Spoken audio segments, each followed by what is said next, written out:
Awesome.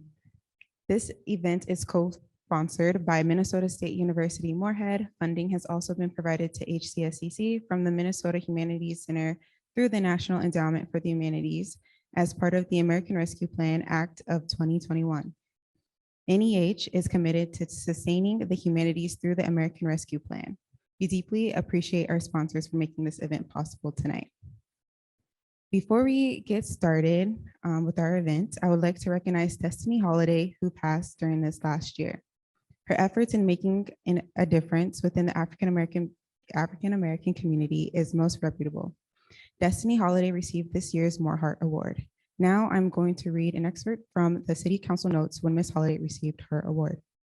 June is an especially appropriate time to honor Destiny Holiday, as Ms. Holiday organized the first community celebration of Juneteenth.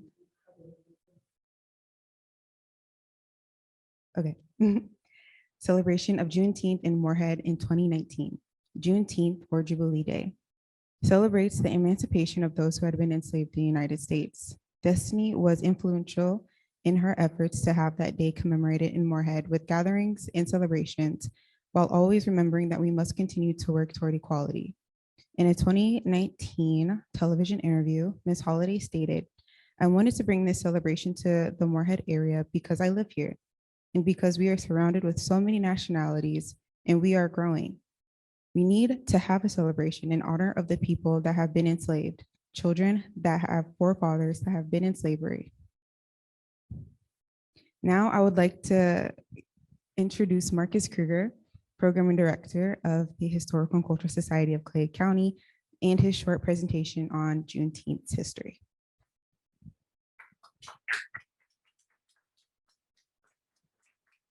Well, I am really excited to hear Carl, Griffin, and Gregory, Reed, and Fred Edwards talk. So I'm just gonna do I was asked to do a quick like 5 minutes on the original Juneteenth, the 1865 Juneteenth, and why do we celebrate this as the day of ending American slavery. If you want to know more about it, we did print off some. This is our most recent Historical Society's newsletter. We have copies over there where we have an article about, it goes deeper into this about, and we put people from our community, from Fargo, Moorhead, their experiences of gaining freedom during the Civil War. And the original Juneteenth. So you can pick some of those up at the end of the show if you want. So Juneteenth commemorates June 19, 1865, when Union General Gordon Granger arrived on the island of Galveston, Texas, and told people that the Civil War was over. The United States of America won. The Confederate States of America is dead.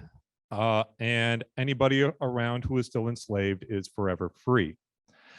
So why is this a federal holiday, and why do people in Minnesota and North Dakota care about this island in Texas? The reason is because this was the day that African Americans who survived slavery chose to celebrate the end of slavery, because Galveston, Texas is thought to be the last community to hear these words.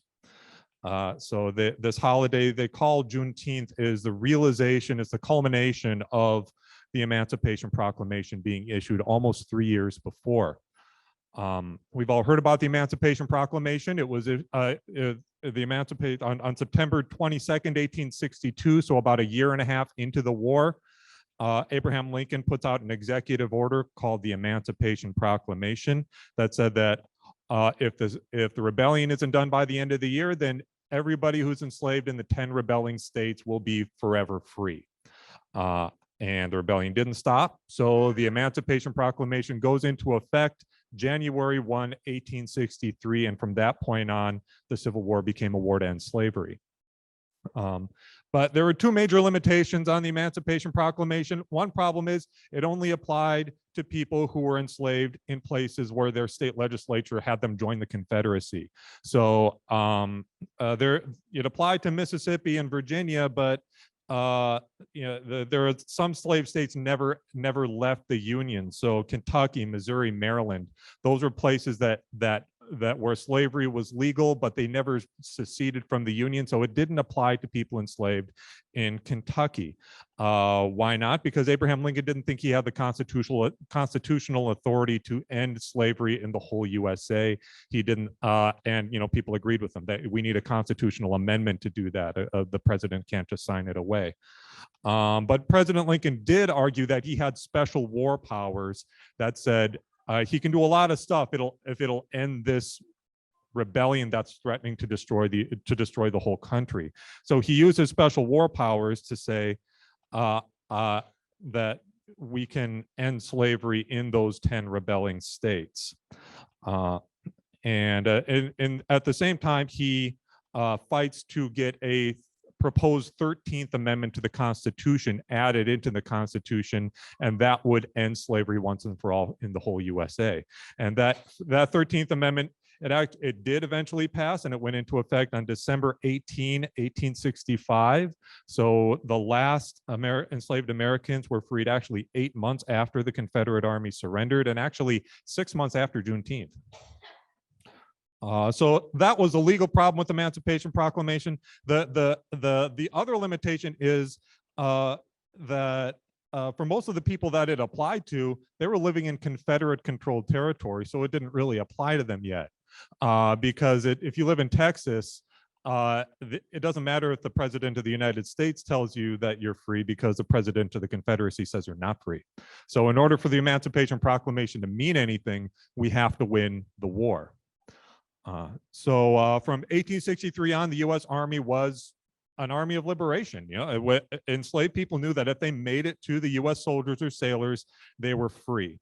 And as soon as any army was anywhere remotely close, African-American families, by the thousands, they made a break for it. They risked their lives to make it, to escape, to make it to U.S. Soldiers. And then once they were free, an astonishing number of African-American men risked everything all over again by becoming soldiers in the United States Army, because the Emancipation Proclamation also called for the active recruitment of African-American men into the Army. And we should point out that the U.S. Navy was, they had African-American sailors at the start of the war.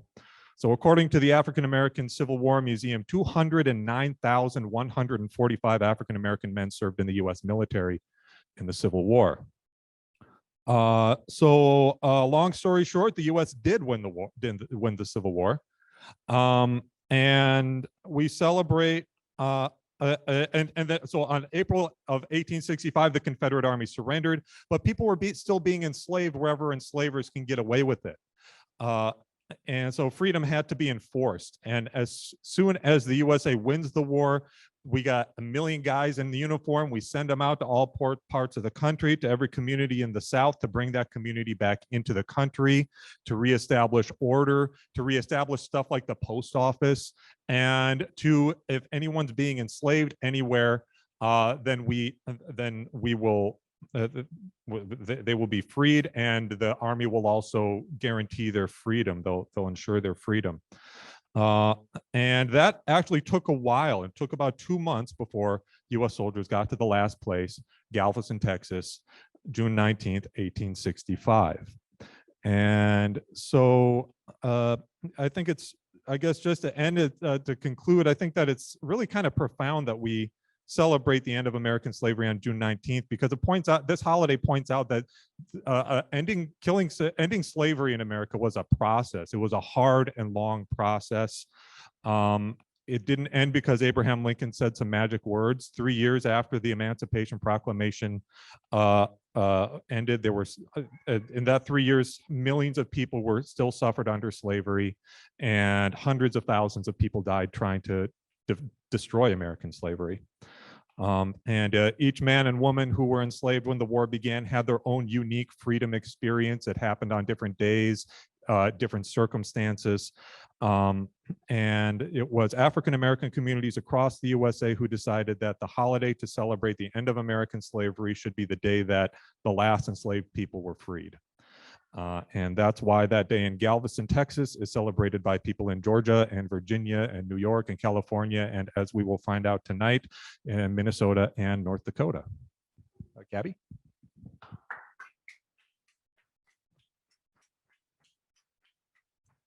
Awesome. Thank you, Marcus. Now, I would like to give a brief introduction to our panelists. Please wave when I call your name. Carl Griffin, Gregory Reed, and Fred Edwards Jr. Carl Griffin and Gregory Reed met as Minnesota State University Moorhead students in 1968. Griffin gave the speech at MSUM's memorial service for Dr. Martin Luther King Jr., which helped implement Project Equality, a program that gave scholarships to students of color. Reed was one of the original Project Equality graduates 50 years ago. After graduating, they both returned to the Twin Cities. In 1985, Griffin and Reed helped create Minnesota's first Juneteenth celebration. As a child, Fred grew up going to the Juneteenth celebrations in Minneapolis, begun by Griffin and Reed. 3 years ago, Edwards started his Juneteenth celebration in Fargo, which was held this past weekend, Sunday, June 19th at Renaissance Park. So now I will give it up to the panelists and they will start their discussion. Gregory and Carl, I believe you guys have a short presentation first. Or if you want to talk. Go the way we do. Should I pick this up? Hi, I am Carl Griffin. And what we wanted to do is have a nice informal conversation, chat amongst all of us about our experiences at different times. And so I'm going to open it up by saying how amazed I am to see this wonderful gathering, and the fact that really is still pretty emotional is that Fargo has its 3rd annual Juneteenth. And I had a little bit of problem. I don't think quite a number of people understood why I said, well, I think they were saying, why don't you come back and see the exhibit and maybe we'll have some kind of a occasion or event or something. And we were kind of working with it. Originally, we were hoping to have it at the university in the fall. And I think we're going to probably do that. But I said, in the meantime, before we knew that the museum would extend the exhibit into October, I looked around and I noticed events in Fargo that they were having their 3rd annual Juneteenth. And I'm going like, this is a very different Fargo Moorhead than the one that I experienced in 1967. Coming into Moorhead, I transferred from a 2-year college. I guess it gave me some pre-training for Moorhead at a community college 100 miles away from my home in St. Paul, Wilmer Community College. I was the only black student on the all-white campus of about maybe at best 1,000. So my connection, I transferred up to Moorhead. I'll get into that a bit later, but it was very clear to me that it was a bigger school and it was an education community. I thought there, at least with a larger population, there would be some opportunities. I didn't even know about Juneteenth at that time. But at any rate, when I came here, I was one of 7 African-American students. This was before Greg and others came later. And so what was apparent to me was that amongst ourselves, we needed to form a network of support for each other. And we had some people fully understand. Through advisors, I see Professor Yvonne Condell, who was there before we were, and her husband, Jim Condell, were people that advised us about some things about how we might form some kind of a group. And we ended up forming, at that time, we called it the Afro-American Friendship Society. I think it was that society, right?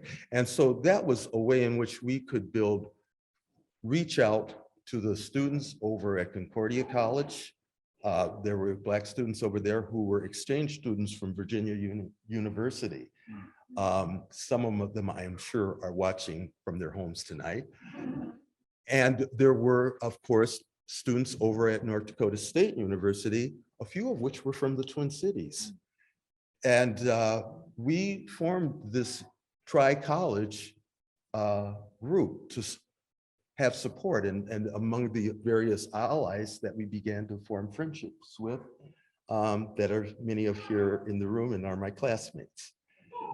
And so it's really, it was a very, very tough couple of years, and really throughout, dealing with a community who had not, people who looked at me like I was some kind of an alien, like I didn't belong here, or being stared at all the time. It's very intimidating. It could, if you let it get to you, you could get off track of what you were here for. And so that's the way it was. Not a comfortable time. It was, we had names called at us. If it's when you realize that you needed to form friendships with other people that we could stand together. Some of those people are here, many of them are here, but it was not easy. And it's what I see today. When I came here at the age of what, at best 19, all of a sudden I found myself in in this kind of a situation, and how are we going to manage? It was some of the things that we learned from our own home and our own families about reaching out, making friends and allies, and you can get a whole lot more things done and achieved. That was what I kept with me. When you reach out, make friends, and hear and listen and learn from one another. So that's kind of where it started for me. And eventually I became, through work with the two Dr. Condels, Dr. Jim and Dr. Yvonne Condell, and Dr. John Newmeyer. We worked together in forming a steering committee to plan for Project Equality. And I was challenged to do things I would never do. And you see it up on the wall, my picture there, which I had no idea the museum was doing any of this. Talk about another difference from today versus then.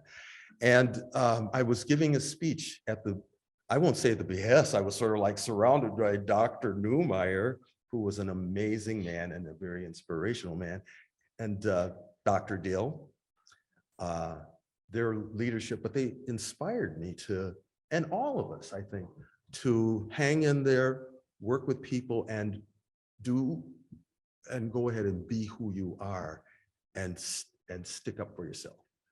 And those were the gifts that my parents gave me before I got here. So those were familiar words. I got up on that stage. This was after the assassination of Dr. Martin Luther King. And when I was called, before that, I was called into a meeting. And at that meeting was Dr. Newmeyer, Dr. Yvonne Condell, and Dr. Vincent Pasquale. And what I didn't realize is I kept wondering, why am I being called into this meeting? And they were planning this memorial service for Dr. King, and we're planning the convocation. And they said, well, we need to have somebody who's going to tell them what it's really like for them. And the next thing I knew, everybody was looking at me. And I didn't want to do that. I'm a polite radical. So I did not want to do that. But you could not say no to Dr. John Newmeyer. I couldn't let him down. And I think I learned a lot about inspiration from people in the variety of fields and professions and leadership that you can learn a lot. But he also was, to me, a symbol of what my grandnephew, who is now a recent Dragon graduate, Griffin, we all agreed that one of the some of the most important things that we got, and I saw it continuing, was the individual attention that faculty and staff would take for each one of us in their own way. They really cared about us, and I can still see through my grandnephew that part is continuing. We know there's still a lot to do, but I hope you find this inspirational to keep pushing it, the envelope forward. And I'm going to turn that part over to Gregory. All right, thank you, Don.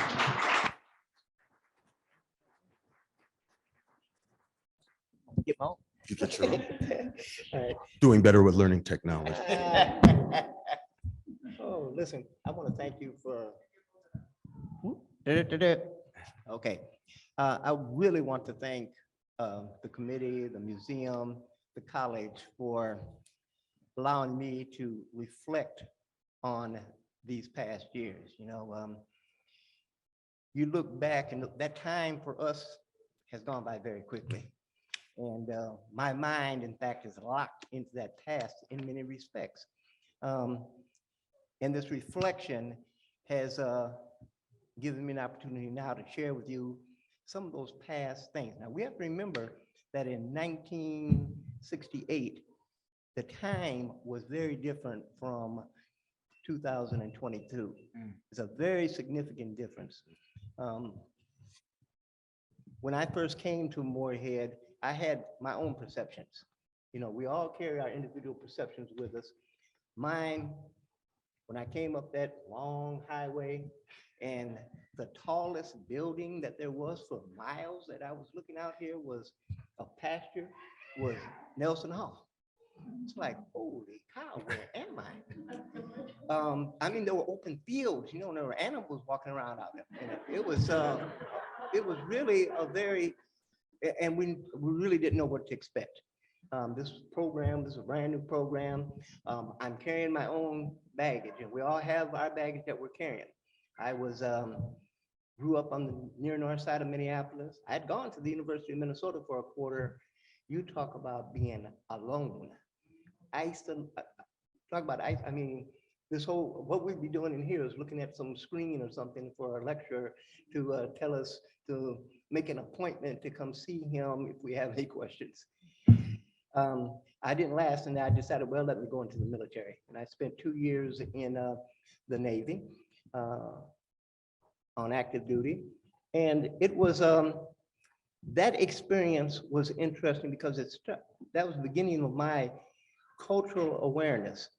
The fact that, you know, the world that I thought that I lived in isn't quite the same as the world that is actually out there. Here I am on a ship of 5,000 men, and it's a multicultural situation, but I can see that Blacks and whites and Hispanics are living in different worlds on this ship, and we're supposed to have a common mission. We'd get little speeches when we got ready to go on shore leave. Remember, you are the guests of the people in this country, and you treat them with respect. And I said, okay. No sooner do you step out of the gate, you hear the most derogatory terms being by sailors towards the indigenous populations. And I said, you know what? This is the same stuff that is being said to me in Minneapolis. There is something out of sync here. You know, what is wrong with this? When I got out of the service, I started to take some formal classes in my culture, African-American culture. In fact, I have to say that, and it ties into Juneteenth later on, is that my first lesson in cultural history was by a man then known as Milt Williams, but now is known as Mahmoud Al-Kati. And he, historian, part of the state of Minnesota. It was an eye-opening experience. And it's like, how come I don't know any of this? And this is only baby stuff. You know, why haven't I learned anything about this? Of course, my track record with the educational system had proven to be pretty poor. I didn't do well at the University of Minnesota. Even when I tried to go back to it, it was still very isolating. It was a little tiny fish out here in this big ocean. There wasn't any attention given to any needs that you might, if you didn't get it on your own, Jack, you were out. So I marvel at those individuals who have gone through these major institutions and have gotten your degrees. You've done a fantastic job. I was recruited by an organization that was called Project Exchange. Carl was recruiting folks in St. Paul, and I didn't know him at that time. Mel Hendricks was recruiting folks in Minneapolis and in the southern part of the country, and some of the big cities such as Detroit and Chicago. And we first came up to Project Exchange, there were two things that I was met with, and Carl spoke to one, is the staring at you all the time. You know, so my perception was, man, why are these folks keep staring at me? Why do they look at everything that I'm doing? Sometimes I would hear derogatory statements under their breath, nothing direct, comments about, oh, look how he's dressed, or look at that hair on that woman, you know, Hurricane Hilda, you know, so there were these little things that had gone on that, you know, kind of made you more and more isolated, feel like you're not a part of the world that you were now coming into. And then you had the physical realities that you were faced with. Winter in Minneapolis is different than winter in North Dakota on the border here. We saw snow, but you did not have to put flags at the corners because the snow was piled so high that you couldn't see cars coming by. It wasn't like you walked on the sidewalks, because it was covered up for a long period of time. And at that time, there was no bus service. So if you didn't have a friend that had a car, you did what we all did. You walked everywhere you went. That meant from downtown to the campus, to the other campuses, sometimes even over to NDSU. So my perceptions were certainly shaped by my background. And I know that the perceptions of the individuals that we were encountering were shaped by their background. Now, that's not all a basis of a negative. It's how you're raised, the circumstances, the location, where you are in the world. And if there's nothing to challenge that, then you will continue those same kind of perceptions. We were fortunate enough to have an organization in PE, Project Equality, that exposed us to multicultural groups. We were able to not only interact with, have a home on campus, but inviting other folks to interact with us. So as Carl mentioned about friends, we did develop a lot of friends. We developed, there were Native Americans, there were Hispanics in the Project Exchange program, and many of those experiences have carried over onto today. Let me just say that, of course, you know, the staff that worked in Project Exchange did not, I mean, they really don't get the credit that they deserved, and they didn't get it from us, because I know we were some challenging individuals. The group of us that came up, when we looked at that, when I looked at the picture of Carl out there on the museum wall, it was like, who is this militant? He looked so angry. The Carl that I knew, he was the Sidney Poitier of Morehead State. You know? So I'm sorry, Carl. You know, when you put together an organization called the African American Friendship Organization, we're looking at one another saying, friendship organization. You know, we were coming from a perspective. See, keep in mind, this period of time, the Black Arts Movement was taking on. You had assassinations across the country. You had Cheney and Sweeney and Goodwin, yeah. You had of course, Malcolm X was assassinated. You had the Kennedys that were assassinated. This whole period of time was very violent, and you had a war that was going on that was eating up the economy and eating up young people, and folks are starting to question that. So in this atmosphere, we're going to try to establish a friendship organization. So we established a Black Student Association, and you know, it actually turned into a friendship organization. But it also challenged the world in which we had been placed. And we, as much as Project Exchange brought to us as students, I know that we brought something to the community as a whole. We would go out, and in fact, one of the things that used to frustrate a lot of Black students, we would hear stories that this Project Exchange was paying your way. I'm sorry, Project Equality was paying your way. You should be much more appreciative of the community as a whole.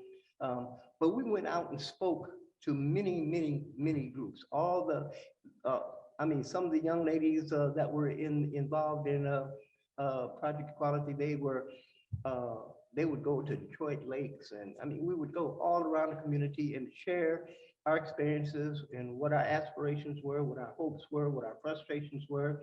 And you would hear folks say, well, we're paying their way through school, so they shouldn't be so angry. And we knew that this was not the case. Some of us that were in the military didn't get any Project Exchange money because we were getting military benefits. So we all bring these perceptions to the table, and those perceptions need to be challenged. We need to challenge them today, probably more than any time. A lot of times we think we're doing wonderful work, and what we're doing is reinforcing stereotypes. And so we need to be able to dialogue with one another in order to get past that. I might think Carl is telling me one thing, and what I think he means is far from what it is.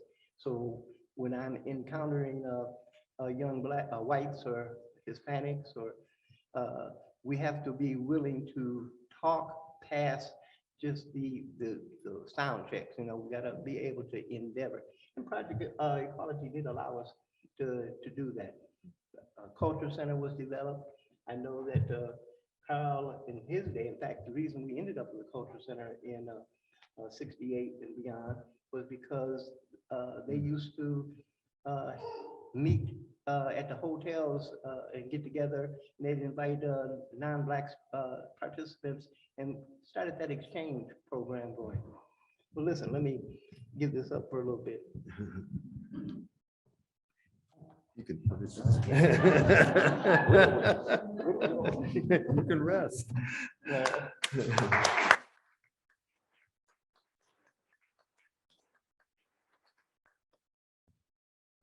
So what I'm going to take up at this point is about why we're here to celebrate Juneteenth, because it was Juneteenth that gave us a reason to come together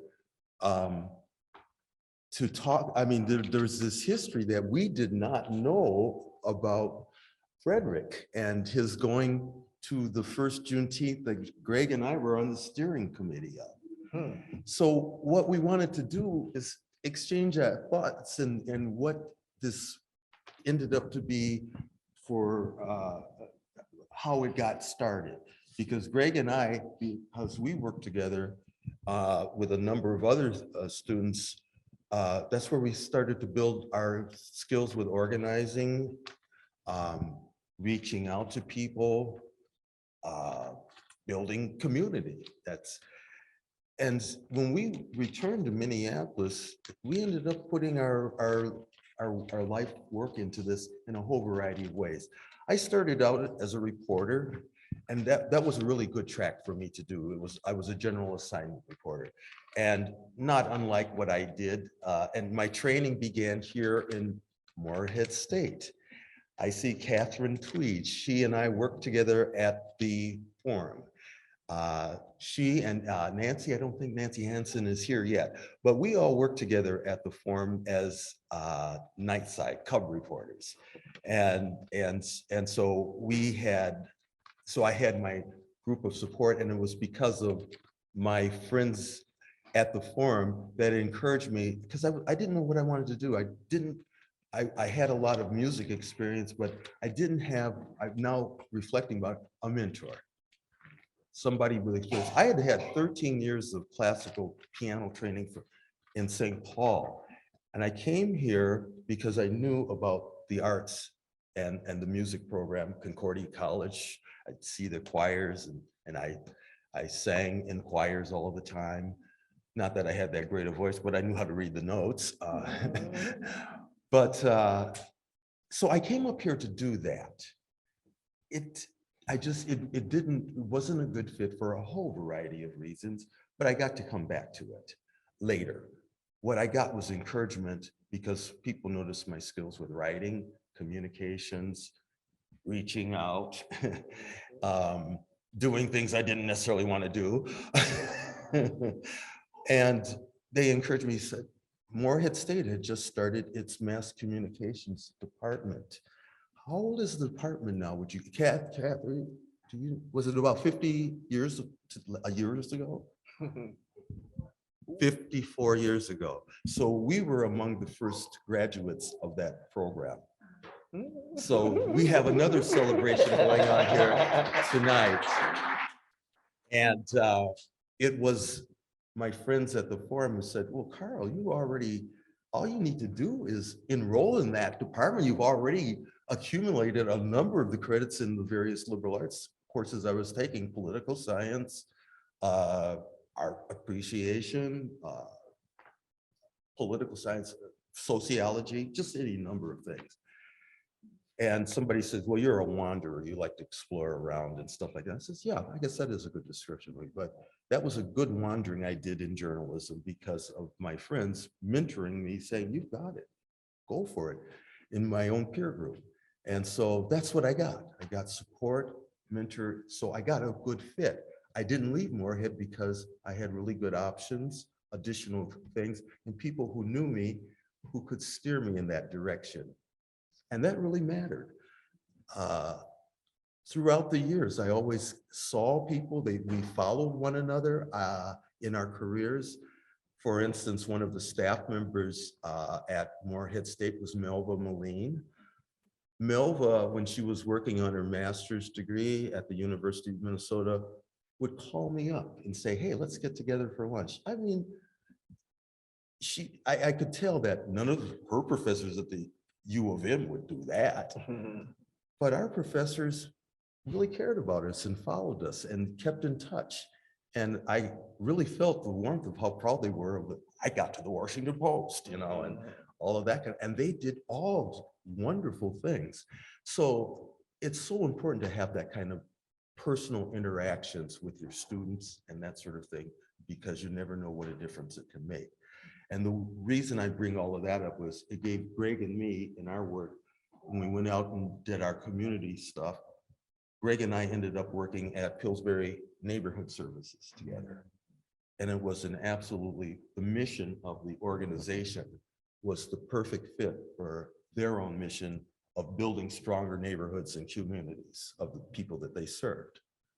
That's very clear mission, and they stuck with that, and that was how we came to meet. You can tell more about that, but it was basically the neighborhood services, when they saw what we were, that it fit perfectly, they got behind it and gave us full support for years to let it really take off.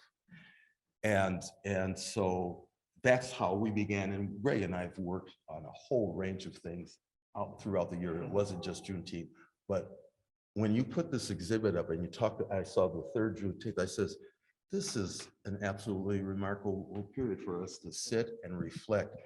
And then we learned that Frederick went to those events. And he also went, I grew up on Rondo in St. Paul. He went to the original Rondo days as well. And we'll tell you more about some of those students were from St. Paul, followed me up there. And we're now putting together, we're working on our stories and to tell our stories. And we are the Rondo Brothers of Moorhead.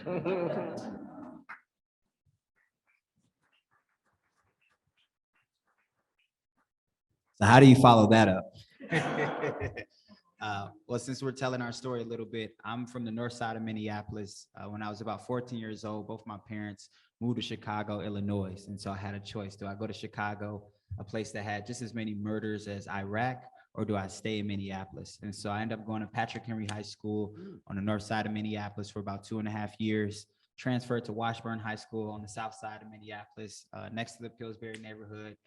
Did black box theater at the Pillsbury House and different things of that sort. But one question that kept sticking in my mind is, what kind of legacy do you want to leave in this world? I think I was 17 years old. I had about 30 of my friends shot and killed in Minneapolis. So it was a tough and rough time, but that was that one question that kept lingering. What legacy do you want to leave in this world? So me thinking I knew it all, 17 years old, I'm applying for different colleges. I applied for a college in Lakeland, Florida. Like, I want to get as far away from Minneapolis as I can. End up applying for school in Lakeland, Florida, trying to get a football scholarship. I ended up breaking my ankle, almost fracturing my MCL. And so I had to tell the football coach down there, and they said, we have to reallocate your scholarship. That was the first time I heard the term reallocate. Didn't know what that meant. I thought it was a good thing. I thought maybe I would get more money because so the school is about $44,000 a year. To me at that time, I just heard you take a loan, you'll be all right. So I thought my parent would sign the paper. And luckily, thinking about it now, I remember being so angry with my mom. I was like, I got the grades, I got the GPA, I applied for the schools. All you need to do is sign this paper. She was like, I can't commit myself to paying $44,000 a year.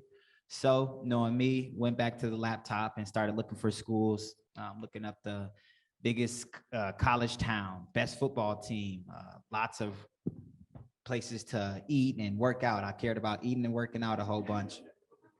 And I wanted a place that was really good at a sport, whether that be football or something of that sort, because I knew I wasn't going to be playing. And so I ended up finding this school with these ugly colors, green and gold, just kept popping up. These green and gold colors just kept popping up. And I was just like, I'm just gonna put that to the side. I'm not going to go there. It's like, back then I was like, I would rather be a dragon than I'd be a bison. I couldn't imagine that. And then I reached out to a psychology professor by the name of Kevin McCall. If I remember his name, he had to be important. He walked me through my FAFSA application. He walked me through the process of getting into the psychology department. And he told me, so I was like, I want to be a social worker, but I also want to know how people think. And he was like, well, how much money do you want to make? And so I ended up going into the psychological route and got my bachelor's in psychology from NDSU, and I got my master's in education from NDSU. While at NDSU, I've actually had a lot of similar experience, unfortunately, that y'all had years prior. I remember being one of those kids who stuck out like a sore thumb. I had a large flat top. Jared Pigeon knows because he was there. And Rachel Stone in the back, she was also one of those people who were there when I was just young, knucklehead, young kid who just wanted people to know that there's culture that exists beyond what people were used to. And I just remember us having this Black Student Association get canceled out. It kind of like frazzled out. They no longer had it. And I remember going to Jared and a few other people and asking them, like, how do we get this thing back started? How do we get programs like this back started that have a sense of belonging in schools? So I ended up being a chief of staff of the Black Student Association, helping start Somali Student Association, and a few other programs that allow people to know that they were interconnected. Being a part of leadership programs and different things like that, I was hit by a drunk driver going on a spring break trip to South Padre Island. I was only 19 years old. It's like all of this life stuff has already happened to me. So at 19, having the opportunity to relive my life, see life differently, I asked that same question that I was asked back in high school. What legacy do you want to leave in this world? What imprint do you want to leave? And so it's about 2016. I was like, what are y'all doing for Juneteenth? And I remember one of my friends from Rwanda, he's like, Juneteenth? I don't know what that is, brother. And I'm like, I just remember my heart shattering. I remember being sad, like this wave of sadness. Like, how do you not know about one of the most important days of our history? It's literally helping, heal a stain, a permanent bruise, a permanent wound that is always going to bleed out in this country because of enslavement, human trafficking, or however you want to see it being taught. And so asking them if they want to come to my Juneteenth barbecue, all I had was a little bit of charcoal, and I actually lived across the street from the dorm. So it's kind of easy to get people to come over. Talk to them about Juneteenth was not easy. Seeing people get real uncomfortable when you start talking about things that are very matter of fact in our history. And so we had a small one. 20 people came to the first one.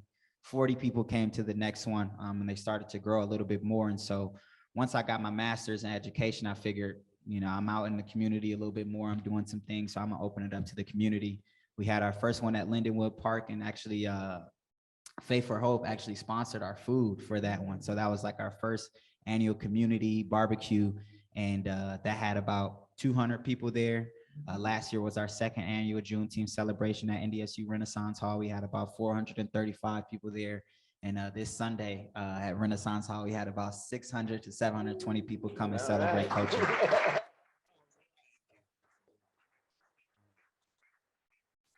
say all this to say that it's people like you all who have paved the way for somebody like me. I tell people all the time, I have privilege as a Black man going to North Dakota State University. I pay for very minimal amounts of college. I got a cultural diversity waiver. I was very academically studious. Got a 4.0 GPA, graduated my master's. I actually argued my dissertation to Dr. Larry Napoleon out there. And it's a few people who have always been, like you said, these mentors. My big brother, Andrew Edwards, was very much an advocate of, how do you want to be remembered, but what are you doing for your community, right? How are you recirculating the dollar? How are you making sure that Black people are invested into what you are doing? And how are you making sure that you're invested into what they're doing? And so I took that very seriously. I took my life very seriously after getting hit by a drunk driver, but I wanted there to be a place for Black people to belong without there being a question of whether or not, can't we just wipe it out and kind of water it down with diversity? I always tell people, I don't mean to make you uncomfortable, but I center Black people in my decision-making. I center Black people in everything that I do. And so in that, I had to showcase that. And so this event is one of those things that helped me showcase that. All right.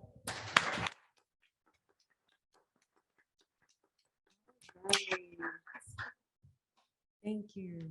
So the time is now 7:24, and I do want to leave some time for questions. So we can take questions from the audience in the live event, or we can take some through Zoom as well. I actually have a question. Oh, yes, Can I have one question? yes. All right. So I was doing some research on the Rondo brothers. Actually, I'm on a STEM and RJ project with Russell Peterson right now. So that's pretty awesome that when he told me y'all were coming up here, and I was like, oh, I didn't know what I was getting into, but now I do. One question that I had was actually about this center that used to be in the Rondo neighborhood. It was called the Holly Center, where they used to have a Black Santa Claus at this community center. It was called the Holly Hugh Brown Center. Holly Hugh Brown. Yes, I grew indeed. up there. There we go. So my question to you was, how did it feel to have a Black community that was so engulfed and then also have a Black Santa Claus? Could you speak on that experience? Oh, well, the thing about the Rondo community, we were, for me, I felt my parents had a lot of really good friends who came from a very diverse educational backgrounds and that sort of thing. And so I grew up in the Hallie Q. Brown. They had programs all of the time, after school programs, places that me as a young person could go every day and feel perfectly safe, not bullied. We had the staff that ran the Hallie Q. Brown were one of my aunties named Jane Bell Taylor. She was the program director. She had her training in Boston, but she's a St. Paul native. She and my mom were childhood friends. So we had those kind of connections. So I felt very safe. And so they had a variety of programs that I got to go to. They had summer day camp in one of the city parks. When I was in junior high school, I was taught photography at the Hallie Q. Brown by two people, one of which you may have known, Prentice Gary, and also who was a good friend of my uncle's and a high school teacher at Central High, Earl McGee. And so they trained us on taking pictures. I got to learn how to develop film in the darkroom. I'm glad we don't have to deal with that anymore. Thank God for digital technology. But that's where I learned I had some possible skills because of all of those experiences they had. They also, that's the beginning of the ground where the Penumbra Theater grew out of the Hallie Q. Brown. My mother ended up, when I graduated from high school, St. Paul Central High School, she took a job at the Hallie Q. Brown as the nutritionist for the nursery school. And then the city expanded it and created a larger facility for a little bit further away called the Martin Luther King Center.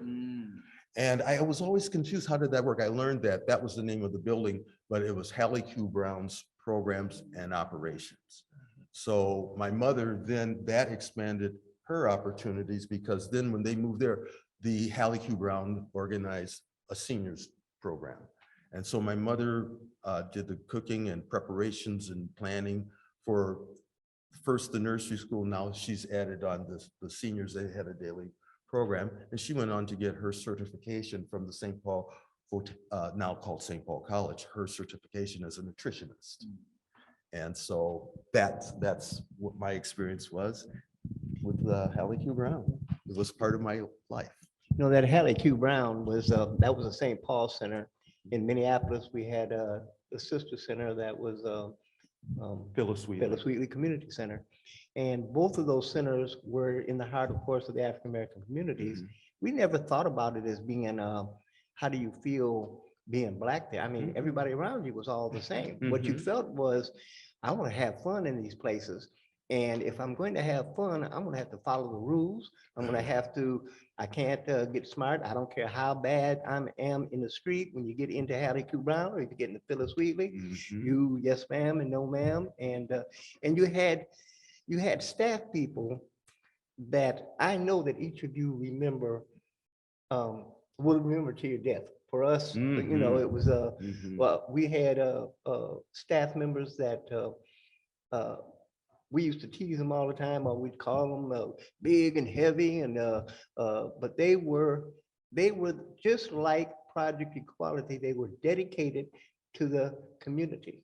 And if in fact any community, no matter what its composition, is going to grow, succeed, you need dedicated individuals who are willing to commit their time and energy to that effort. And that's what they did at Hallie Q, and that they did at Phyllis Wheatley.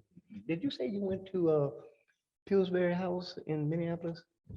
Yes, indeed. So we had, in the theater department? yes, indeed. You know what's, now this is just amazing. Carl and I just found out that the woman who was director of that theater, her name is Judy Cooper, and she took that theater, I mean, it built it into that thing that you see there, or saw there then, but she was a graduate of Morehead State. Morehead State.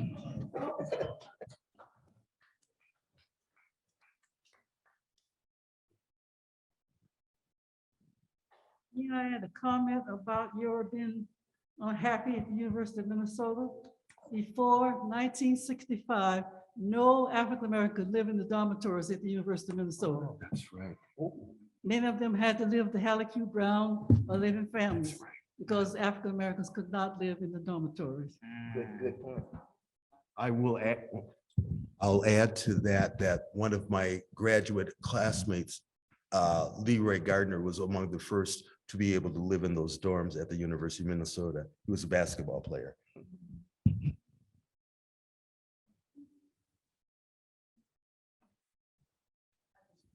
just wanted to know, could you speak more specifically about starting Juneteenth in Minneapolis? How and when and why and all those good things? Okay. Let me, before we get right to that point, there's a wonderful presentation, by the way, about the origins of Juneteenth from 1865. Often, I'm going to take a step back to Black History Month. Often people will make a comment as to why did they give you the shortest month of the year?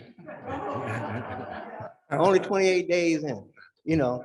Now those become psychological traps that we fall into, because Black History Month was created by a man known as Carter G. Woodson, Dr. Carter G. Woodson. He established it as Negro History Week, and it was set between the two presidents, Lincoln and Washington. That happened to be in the shortest month of the year. In that period of the 60s, when we started becoming more and more conscious and we started celebrating, you know, the reality was there, 1 week was not enough for us to get the people to come and speak to the colleges, to participate in our programs. It was a natural progression that expanded. There was no toggle switch that said, oh, okay, now you're going to go to 2 weeks or 3 weeks and you have our permission. It wasn't given, it was taken. Juneteenth wasn't given, it was taken. The celebration was created out of the joy that folks had of no longer having the physical shackles on. They didn't say, oh, okay, you're free, you can have a celebration. Folks started to celebrate. Hey, and every year they did a couple of things. One, they reflected on their past, and that's what we try to do now with Juneteenth. Take the time to reflect on that past. They took an opportunity to assess their current situation. And today, that's what we need to do, is assess our current situation. And of course, they need to consider the future. And that's what they did. They considered the future. That's why you saw the folks that followed those troops, because they knew it was safe there. That's why they got involved in purchasing land that used to be slave land. Now they were able to take hold of it. We need to consider our future. What is it that we want to do? Culture, what people do makes a difference. And so in Juneteenth, that's what we did. We took it on. And when I say we, I'm talking about not just the African-American community. And I'm a very strong advocate that as African-Americans, we need to be in charge of our destiny. As a part of that, that means you recruit those like-minded people that are willing to support your causes. And that's what has occurred in Juneteenth across the country. Now, when I said you consider your circumstance, Juneteenth is going to be celebrated a little bit differently in every part of the country, depending upon the composition of the community. Fargo is not going to have the same kind of celebration that they have in Galveston. Minneapolis doesn't have that. When we first started, we don't have the same kind of circumstances there. People would come to Minneapolis and say, well, where they come from Chicago and Detroit, where's the ghetto? Well, you're here. This is the North Side. Well, what are all these white people doing around here? You know, so the composition is going to be somewhat different. But you consider where you are, and then you move forward. You assess where you are and you move forward.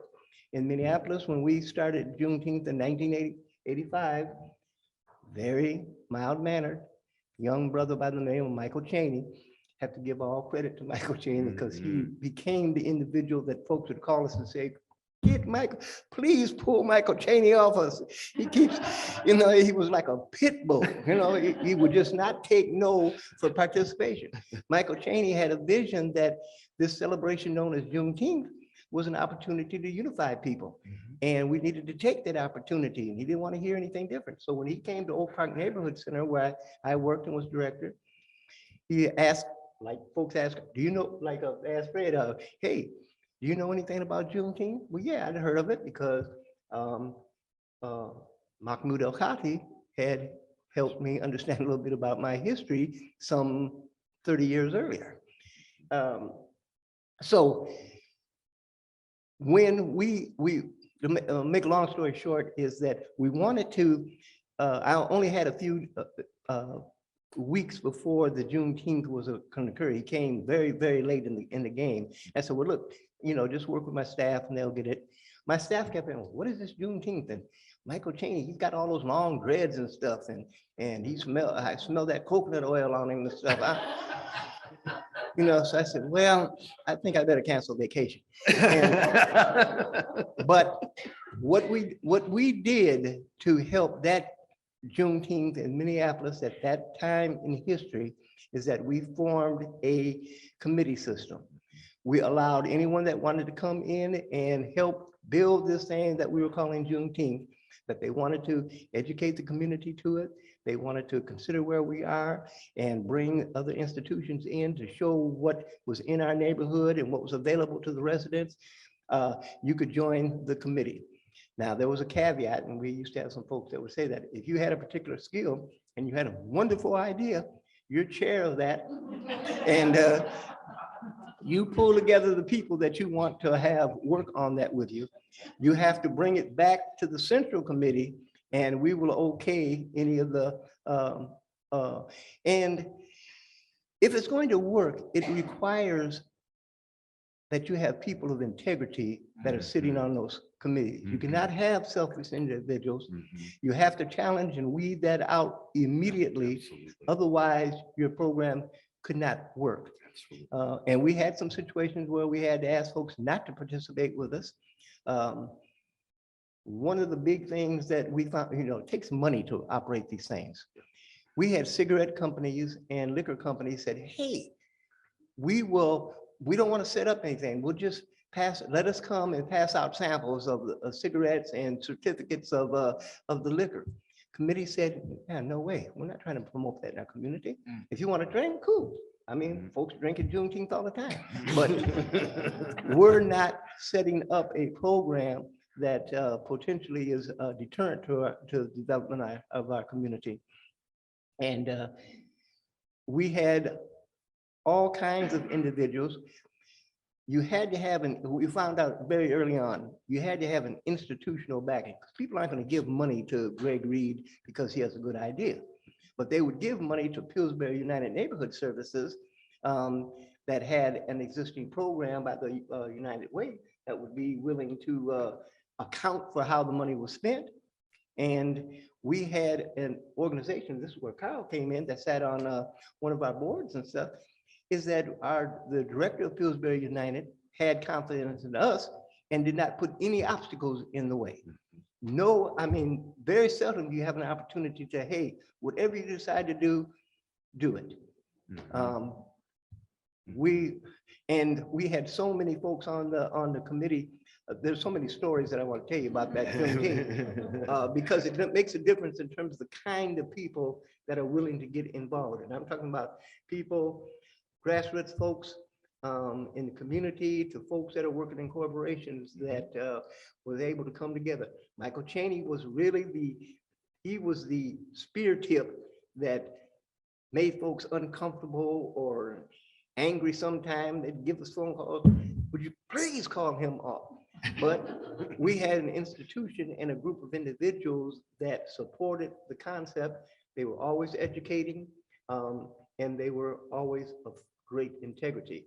And that was some of what happened in Minneapolis. It evolved. The first year was done in a building, inside the building like this. We had a stage that we performed on and spoke from that was constructed, by the way, with a neighborhood resident, Richard Bergeron and his wife.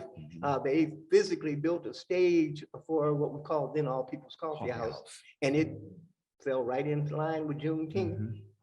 And they happen to be Caucasian, Jewish.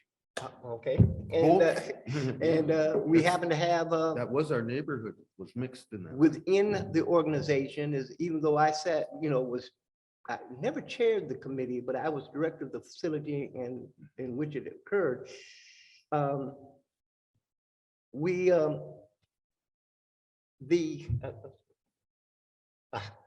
Got the point on that. But anyways, we knew that we had to have the institutional support in order to make the Juneteenth work. And just like in Project Equality, without Neumeyer and later President Dill being willing to commit themselves, Lois Selberg, bless her heart, because she took a lot of abuse from some of us, Dr. Condell, and both Dr. of them, Condell. and some of the folks in the community like Dr. Waddell, and Earl Wardlaw. Earl Wardlaw was. Yeah. Earl Wardlaw was the director of the student union at Comstock. And I also served on the student union programming board, which is where another place where I gather services. I wanted to add one more thing that I think was important, that for us as a committee, after that first year, what we did was right after it, we all came back together to evaluate what happened, what didn't go so well, or what we would like to see happen in the future. And it was a really wonderful give and sharing of ideas. Nobody was sniping at each other. We became so good. So this became our tradition as a steering committee, that we would take about a month off after the festival, the Jubilee had ended. And then we all came back together a month later. Barbara helped me to remember it. And we had a meeting, we kept meeting throughout the year to plan for the next. And that helped for our cohesion and communications and working with each other. And we educated ourselves in the process about more information about our history. So I wanted to make sure that that's how we kept the continuity, was we sat right down, did a quick evaluation, and we were so committed to it after that first experience that you probably attended. And we just kept those meetings, organizing, planning, going on. That was it. Planning, organizing, blah, blah, blah. Awesome. So The I have a- basics. I have a question in the back here for y'all. Y'all kind of grew up in the Fargo Moorhead area in the 1960s. I'm sorry, I didn't hear. Oh. I didn't hear the question. I'm sorry.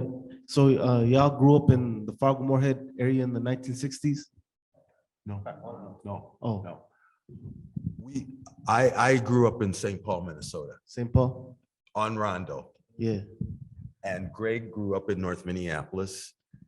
And you grew up part of your time in North Minneapolis? Yeah, And yeah, So my question was kind of like, they kind of being, my parents, they were a refugee in this area. And then my mom came 94, my dad came 95, I was born 96. And then kind of seeing the growth in this area is crazy. Like you said, like the 3rd annual Juneteenth. So I kind of want to get the perspective when you were starting Juneteenth in Minneapolis. What was kind of the big resistance or the challenges of starting it at the time? Yeah, I don't know if we really had, there were a variety of small things that could be big that would impact any event. And the people that were involved in them were problem solvers. And as a result of that, in retrospect, you would think it was no big deal. For instance, we wanted to, a second or third year, we decided, first year was all indoors. Second year, there were so many people that wanted to participate, we had to move to outdoors, indoors and outdoors, with vendors being on the outside. Third year, we had to put the stage outdoors and for the entertainment that was going to be a part of it, and the vendors outdoors, and then the indoors was just kind of a dressing area. But one of the things that we had done is that we set up a live video shoot with a community, what do they call that? There was a community video group that in Minneapolis they public had. access. Yeah, yeah, you had to have public access, and they would let equipment be loaned to the folks in the community. But the person that was in charge of it was a real, on the one hand, I mean, you understand, he was protective of his equipment. He didn't want anybody touching the stuff. And he was so protective that he wanted to come there and he wanted to see what it was that we were doing. And yes, he told us, hey, if I see anything going wrong, I'm snatching this material out of here, and you're not going to be able to use it. So he came when they were setting up. Well, Michael Chaney, you gotta love him. He coordinated getting the people to man that. And the people that he had were from all the local television and radio stations. So when this fella came in, it was like, oh yeah, you work for Channel 5. Oh, you work for Channel 9. Oh, and so all these different TV and radio stations were the ones that were actually setting up the equipment. So he had no comment whatsoever. He just kind of slipped away. All right. So the time is about 7:50. I do want to give some closing remarks. So I would also like to mention, Reed is also the proprietor of Amber Books, a company specializing in African-American history and literature. And he will have a selection of books for sale at the Hjemkomst Center right outside. People can attend the event. Thank you for attending the event via Zoom. Unfortunately, we were not able to get to everyone's questions. This recording will be posted on our social media channels. And yeah, so the stories of local Black history, I invite you all to go take a look at that if you haven't already. And then I would like to give a round of applause for our wonderful panelists tonight.